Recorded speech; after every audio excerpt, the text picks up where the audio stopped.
Welcome back into Seahawks Today, and I am your host, Will Ortner. And finally, the 53-man roster for the Seattle Seahawks has been released. If you're as excited for this Seahawks roster as I am, make sure you head on into the video, smash that like button. I've been waiting at my computer all freaking day. The boss keeps walking around, and I keep hiding that I'm looking, trying to figure out what's going on with the Seahawks. I know you're doing the same thing. You're as jacked up as I am, so make sure you go in and you like this video so that we can keep coming in here and making all kinds of Seattle Seahawks content. Now, I want to jump right in to the offensive cuts. We're going to go through all the players that didn't make the squad, then we'll show you what the depth charts look like in each position group on this video, and then we'll jump over to the defensive side of the ball. Starting with the offensive cuts, you had some surprises early on in the day.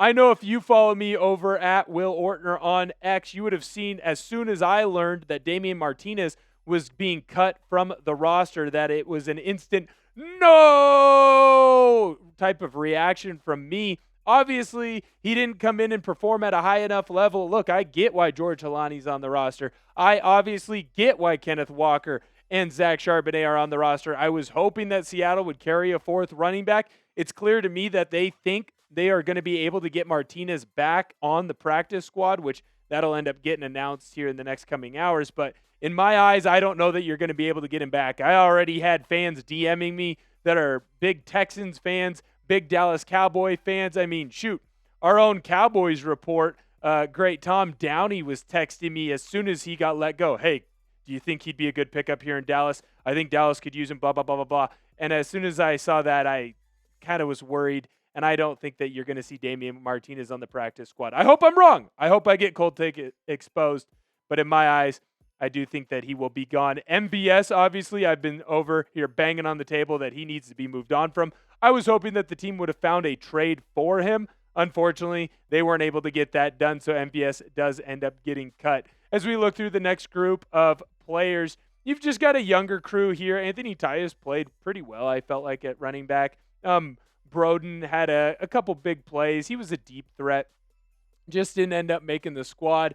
Marshall Lang had some decent catches in the Green Bay game, if I remember correctly. It might have been the Kansas City game. But look, they're all good players. They weren't good enough players to make this squad. And then as you look at the next crew, like Wesley Steiner, he's a player who was playing linebacker at Auburn, comes in, he's trying to get converted to fullback. Look, he just wasn't there yet. That's the type of guy, though, that if he ends up ending up on your practice squad, maybe you can turn him into something. Maybe you could continue to move forward with him. And then as you look at the offensive line, look, we saw a lot of these guys play on Saturday against the Green Bay Packers. Did any of them jump off the screen to you to where you said, hey, they got to make the squad? Or was there a lot of situations where you went, block somebody, as you yell from your couch as you're housing Doritos, Twinkies, and Ho-Hos? At least that's what I was doing. So when I look at this roster cuts, aside from MVS and aside from Damien Martinez, no one really shocked me. And even those two, I wouldn't say that they shocked me. I guess I was just more disappointed for Martinez.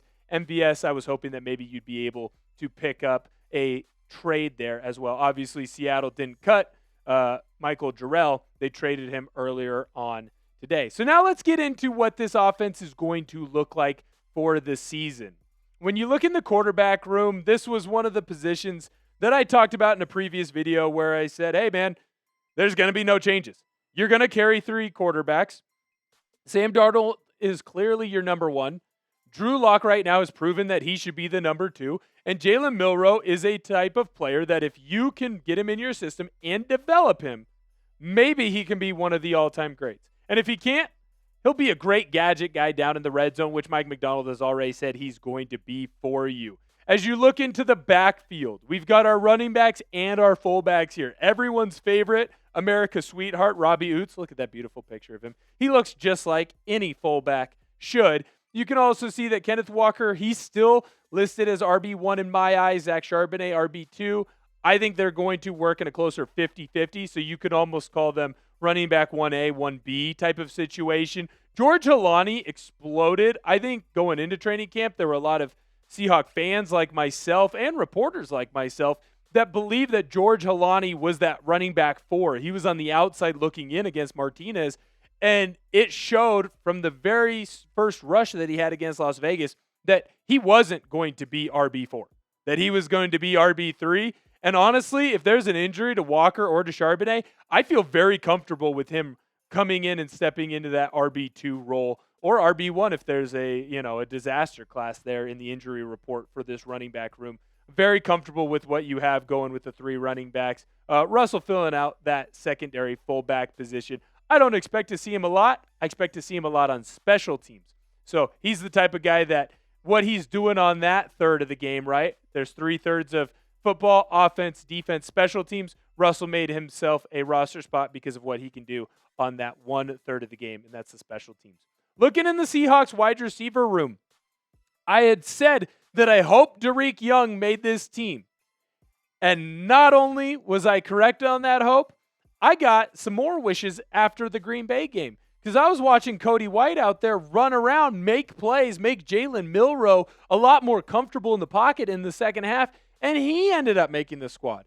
Now, in my eyes, when I had gone through the projection, I knew that Jackson Smith-Njigba, Cooper Kupp, they were going to make the team. Torrey Horton had clearly put himself into that wide receiver 3 role, and that's why the MVS kind of talk started happening. Would he make the team? Would he not make the team? Jake Bobo, look, I know he's in concussion protocol right now. He's going to be okay. He's going to work himself being back onto the field. After that Kansas City preseason game, it was clear that he needed to be on this roster. So I was worried, and what I believed was I thought that Seattle was going to have 5 wide receivers. They decided to go with 6, which makes me happy. I knew that Derek Young would end up making this roster if you went to 6. It was very clear from what he does on special teams and with how well he played that he would be used there. But again, this is where special teams comes up in making a roster. MVS did not play on the special teams once Torrey Horton took over those kick and punt return spots. He doesn't play on kickoff. He doesn't play on kick return unless he's the return man. He doesn't play on punt block. He doesn't play on punt return unless he's the return man. You know who does? Cody White. So now you've got White running around out there, playing on a bunch of different special teams, making the team over someone who may have more value as an offensive player, but when it comes to the team as a whole, White just took that next step forward, and I'm happy for him. You also have on IR Steven Sims. He's still working his way back from injury. Going over to the tight ends now. This is another group. You have 4 guys on this roster. Not really surprised by anyone in particular. A.J. Barner played really well this year. Elijah Arroyo has taken a clear step up in training camp. Now there was a conversation between would Salbert be tight end 2? Would Arroyo? Would it be one of those situations where Salbert, because he blocks so well early on in the season, he's going to be the number 2 tight end, and then Arroyo's going to come in more pass-catching situations? Arroyo knocked that out of the water very quickly in the preseason. All 3 games, I felt like he was an excellent blocker at the point of attack, just like A.J. Barner. But I also feel like Arroyo adds in an extra element in the pass-catching game that not even A.J. Barner could necessarily add. That's why, to me, he's ahead of Salbert. And then Collar up, that's another guy. Again, special teams. It's 1/3 of the game. And sometimes there are guys who make the roster because they do other things, not just what their main position is for the team. Jumping over to the offensive line. Now, this is the one that got kind of moved around and jumbled early today. Obviously, everyone knew who the starters were going to be. It's been made clear. Cross is going to be in at left tackle, Zabel, Sundell, Bradford, and Abraham Lucas. The question was, what was this second unit going to look like? Were they going to go with 9 guys? Were they going to go with 10? Were they going to bring in somebody? Bryce Gabledew, that's a guy that I took a risk. I said, hey, he's going to make this team in my roster projection. There were people that came at me in the comments. You're an idiot. You're a moron. They're going to go get a younger player. Well, who's the idiot and who's the moron now? Gabledew ends up making the roster. Good for him. Richmond makes the roster as well. Another young kid. Looked well in preseason. Obviously, as a younger guy, makes some dumb mistakes. Not everyone can be Gray Zabel and come in and instantly be a rock star. He's making his way forward. I do like him as a extra guard. It's clear, too, that they don't fully trust that interior of the offensive line. Don't be shocked, too, if Sundell has some injury issues. Hey, maybe you get a little bit of Oluwatimi as he works his way back from his back injury.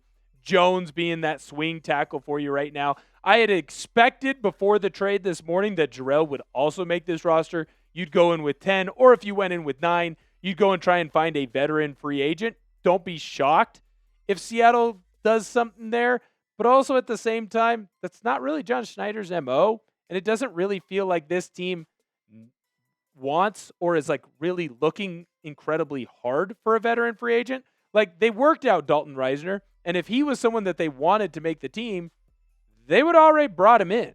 Like, you had that workout, a week and a half ago? Almost 2 weeks ago? So if you were going to do that, you would have already brought him in. In my eyes, I think this is the crew that you're going to go with going forward. Don't be shocked, too, if when Christian Haynes comes back from IR, because he's dealing with an injury he suffered against the Green Bay Packers, do not be shocked if he comes in, maybe you move on from one of the younger cats just because you have a logjam there at the interior O-line, or don't be shocked if they end up going with Christian Haynes and with some of the young guys, and then maybe you see if you can bump a Richmond or a Cable Dew out to tackle if they're athletic enough. Now, it's time to jump into the defense. The nitty-gritty, the position groups that everyone really wants to talk about because of the versatility that can be used. Now, before we do that, we have to get into some of the big cuts. Obviously, I've stood on the table for Alfonso Tuputala. Look, sue me.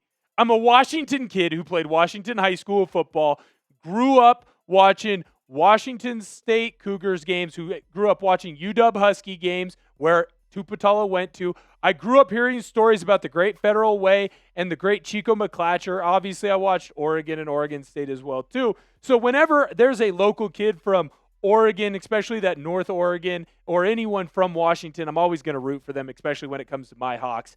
I might have been over my skis a little bit with Tuputala.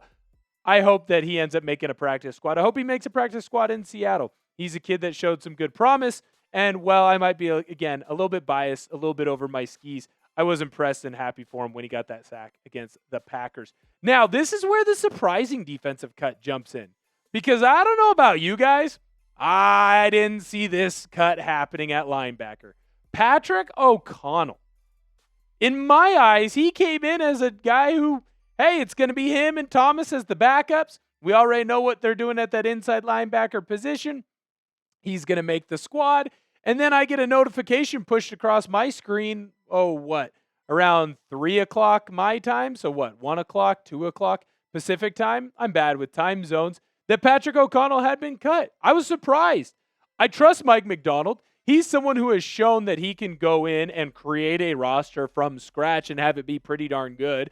I also wonder, as I'm going through this, my initial reaction is, how could Mike McDonald cut this fantastic linebacker? He's an idiot. It's like, well, no, actually, I'm an idiot. Mike McDonald's proven that he's really smart. The other reason why Patrick O'Connell might be a player that got cut as opposed to, say, a Jared Ivey, who we'll talk about later, is O'Connell a guy that you can stash on the practice squad? You've done it before with him as a player. He's a local kid, played his college football over at Montana, so it's not like he really wants to leave the area. Is that a guy you can bring back on the practice squad when there's injuries? You can move him back up into your active roster, get him some real playing time, and just for right now, he's a guy that, hey, sorry, there's another player that we know we're not going to get back. We're pretty sure we're going to get you back, so we're going to move on from you on this original 53-man roster. Now we're jumping into some other surprising cuts. When I look at outside linebacker Jamie Sharif, I am surprised that he ended up getting moved on from. Quality player, another guy that maybe you can move him onto the practice squad. Solid. Brandon Peely, he got that safety in this preseason against the Kansas City Chiefs. I would have thought he would have made the roster. Bohanna, another guy who is right on the roster cut line, would have thought he would have made it. But again, as I say this, they're right on the roster cut line. I'm not entirely shocked that they didn't make it, despite thinking that they'd bring it in. Here's your last crew of defensive cuts. There isn't a player on here that instantly stood out to me of, hey, he's going to make the squad for sure, or no, he's not going to make the squad. Just some younger players. I'll keep my fingers crossed for them. I hope they end up making it on a practice squad, on a roster. Or, hey, you know what? Canada, they play pretty darn well. Maybe they'll end up there. Looking at your interior defensive line now for the Seattle Seahawks. You've got Leonard Williams at that defensive end position. Look, that's what they label it. It's not what I would call it, but that's what they label it. You got Byron Murphy at your nose tackle, Jaron Reed at your D tackle. That's a solid freaking crew that you've got down there. They're all big. They're all physical. And when you're in a 3-4, you got to play two gaps. So you have to have guys that are strong enough, fast enough, and smart enough to see where the holes are going to open up and be there. Morris obviously ends up making the squad as well. And then you have two guys on the non-football injury list, Riley Mills and Hankins. Hankins working his way back from a back injury. Hopefully Jonathan Hankins will be back with this team soon. Riley Mills is going to take him a little bit longer, still dealing with that knee injury he suffered in the college football playoff, I believe, against Indiana. Now you got your edge rushers here. DeMarcus Lawrence getting that rush end position. Love that spot for him. Love that Uchenna Nwosu has worked his way back from the PUP as well. Seems like he's going to be ready to go, especially when you move on from a player like Sharif. This is a spot where, hey, Nwosu isn't ready to go. Sharif can be that fill-in. It seems like Nwosu is going to be good to go. You have the ability to then move on from Sharif. You also have Hall and Ivy. I'm really excited that Jared Ivey made this roster. Undrafted free agent. I feel like he played with an edge. No pun intended. You can also move him inside from that edge into that defensive end position right now that Leonard Williams plays. So there's a lot of versatility with a kid that's 6'6", 270 plus pounds, and he was flying around making plays. Got to play the entire Green Bay Packers game.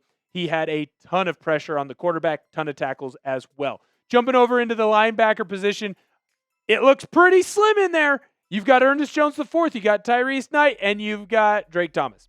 That's it. That's what you got over in that linebacker room. That's why I was so surprised that Patrick O'Connell ended up getting moved on from. But there are some players in this defense that can play on-ball linebacker, and they can also play off-ball linebacker. So don't be shocked if maybe you see some interesting lineup changes or moves with those backup crews and getting an extra linebacker in there at that will position. You move over to the cornerbacks now. Josh Jobe, I have him listed as your one right cornerback. Reek Woolen at that left side, and then nickelback would be Devin Witherspoon. Obviously, if you don't have a nickel, Witherspoon's going to go over for Jobe and be the starter there on the outside. Now, that doesn't mean that Shaquille Griffin can't end up taking over for Josh Jobe, because that's kind of where a battle's been going on throughout camp. Don't be shocked if that's something that ends up happening. And then Nehemiah Pritchett, he's going to be kind of your fill-in guy, another guy who is making incredible plays so far for this team on special teams. That's why he's around. Hopefully he can turn into someone who gets more and more playing time, especially if there's some injuries at that cornerback position that you trust. Jumping over to the safeties now, Kobe Bryant getting the start over at free safety. Julian Love, of course, the leader of that defense at strong safety. I think you're going to see a lot of Nick Eamon-Worry. Don't be surprised either if they want to keep Devin Witherspoon out on the outside as a cornerback. You see Eamon-Worry jump in to that big nickel position. Bell and Okada. Okada had an incredible interception against the Packers. I like both of those guys there as well. Again, not to beat a dead horse, they play great on special teams. Speaking of special teams, here are your specialists. You got Jason Myers at kicker. Not surprised there. Michael Dixon, if not the best punter in the NFL, one of the best punters in the NFL. And Chris Stoll was fighting through a back injury throughout most of training camp. Guess what? He made the team. He made the roster. He's absolutely killing it. I can't remember the last time a snap went over anyone's head on special teams. Excited there. You've heard my instant reaction. I'm pretty bullish on this team. I just learned that. I'm learning about investing, not financial advice, and I will never give you any, and you should never take any from me, but I want you to grade this roster. I want your advice. I've told you, hey, right now I look at it, I think it's a high B+, low A-. There's a couple moves that I would have made a little bit different, but hey, that's just me. I think Mike McDonald and John Schneider have earned our trust that they know what they're doing. Let me know what you think. Head on into the comments. Give me an A, give me a B, or hey, maybe you're a 49ers fan. You're going to give us an F there. If you head over to social media at Will Ortner on X and on Instagram, you will get my updates first. As soon as there was breaking news about the roster, I was instantly tweeting out my opinions. I go over to Instagram, film a quick video, and make sure that got pushed there as well. So if you want the quickest and most up-to-date information that you possibly can get about your Seattle Seahawks, make sure you head over there and follow me at Will Ortner. Until next time, I'll see you later.